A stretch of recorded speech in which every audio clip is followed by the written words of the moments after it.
we are here to discuss to you on how to read the chart. So, I'm the cadet Mr. Stronsky. And I am Igus Orsan Leo. And I am Guasomiko.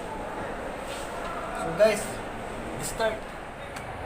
So, good day again. I will show you how to read the chart. So, first, this chart is from Japan, South Coast, and then the dips in meters. The scale of this chart is 100,000 at latitude 35 degrees. So, this is the latitude, and this is the longitude. So guys, let's proceed.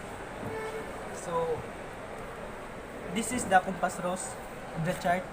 This is the variation. The variation of this chart is 6 degrees 50 minutes west 1996.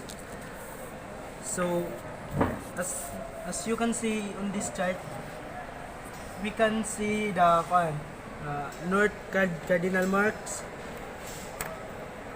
the west cardinal marks, lateral marks,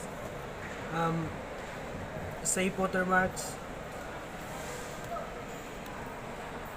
So let's continue, and I will be identifying some of the symbols of this part, north, and in this picture, this is the submarine cable, and this symbol of fish is called fish heaven, and the numbers of the chart that we see in here is the depths,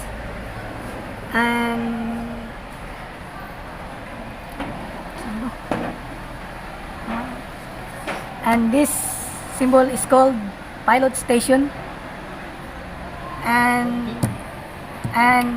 in the coast you can see a sandy beach,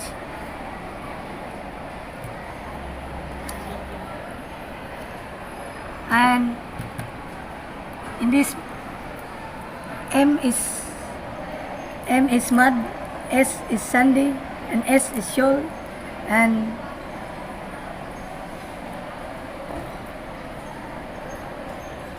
in here this is wreck.